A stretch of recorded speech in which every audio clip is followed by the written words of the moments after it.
So let's get into when you started wrestling. Obviously, Alex was the driving force behind your training, but tell us how when you started getting into the ring. All right, here we're gonna go through the funny shit. All right. All right. I when I first started, I was like 180 pounds Mm. and I was doing all the flip shit Oh Jesus. because I was in the era of rave, I was TV in 98, 99, 2000. It was all like Billy Kidman, fucking Rey Mysterio, like I learned how to do a swinging crucifix, which I've actually taught some guys that should actually do it because I probably ate shit at least half the time that I did. But fucking, I used to come out.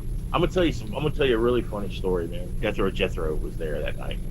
I was supposed to. It was like my third or fourth match ever, Mm. anywhere, and I was at this Calico Jacks in Kissimmee where the fucking ring like barely fit on the dance floor, and it's like the tiniest Calico Jacks anywhere, right? So, and there's about 7 people there. So I come out and I go to flip into the ring and my fucking feet hit the ceiling, and I ate shit jumping into the ring. I look across the ring and Death Row Jethro, who's supposed to be this stupid prisoner, is fucking turning blue, trying not to laugh, right? So I'm so flustered, I forgot the whole fucking opening spot. I come flying in with a boot, and he's like sitting in the buckle, thinking I'm gonna. I don't even know. I was supposed to do like a fucking. I think I was supposed to come in with like a splash or something, but I didn't. I came running at him, and I stuck my boot right in his fucking face. Bam! So he works me back up, he shoots me off, reverse he's in the corner again. I come running in and he fucking kicked me so hard in my fucking face, bro. I thought my head was gonna fall off. That shit was funny, man. I love Randy. I was actually in his wedding, man. He's a very good friend of mine. I love him dearly. Um, but that was a learning. He did me a favor that night. He taught me, hey, man, if you fuck up, you got to keep your head. Yep. Well, he almost kicked my fucking teeth out, and I paid for it. Mm-hmm. And there was many times where I'd be training with Alex or even with Kid Romeo, man. Kid Romeo was like a bad little motherfucker. He was a little guy, but he was a bad motherfucker. And Sammy, he's funny. Has his own pest control company in Orlando called Commander Pest Control. He does these funny ass commercials on Facebook. I've always liked Sammy. He was hard on me, but I've always liked him. He's a typical New York guy. You guys know who Kid Romeo is, I'm sure. Mm-hmm. But back then, he had just got, WCW just that whole deal went away like right when he was about to take off, Mm-hmm. and so he needed a place to train. And he trained with me a lot, and he taught me so much about the evolve what how things were like to be a cruiserweight and all that, and then I went through this phase, man, where I was getting booked. Haggis and Chris Nelson and some other guys were getting me booked every Friday and Saturday somewhere, like everywhere.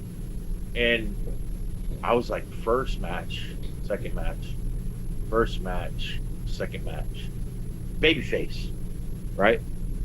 Doing all this flip shit, and I remember I was on a show. I think it was somewhere down south, like Miami or whatever, and I was riding back to Chris Nelson, and he said to me, he goes, "You are a natural heel. You're a funny guy. Like, if you want to be a main eventer, stop doing all that flip shit.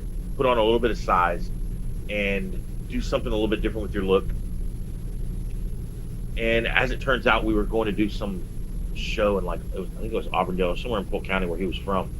And this is where I'll make reference to a guy named Al Hardiman, who used to run these shows at the flea market. And they were crazy shows because they weren't very great talent wise, except on the top end. And but the fans were like the only fans that actually made you think they still believed it.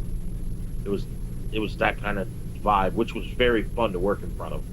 Hmm. And it was usually 300-400 people. It was decent, Um, I think we were riding back there, and my old lady at the time, my son's mom, braided my hair in box braids, and I threw a bandana on, and I remember cutting a promo that night. I was working as a heel, just thrown in to work as a heel. You know, nobody knew me. There was no story, nothing.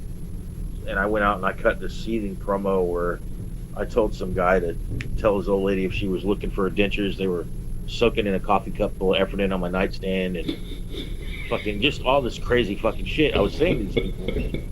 And I could hear Chris Nelson. It was one of those. It was a flea market, but this building we were in was like the bottom part was where the ring was, and the top part was the locker room.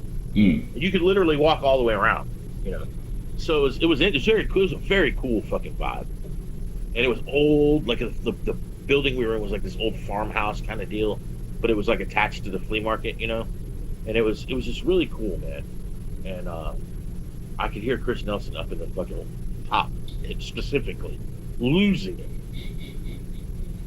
And I had a match with this kid, and I pretty much beat the fuck out of him because I didn't know how to be a heel. And he's like, at match is over, he's bitching at me because I was stiff.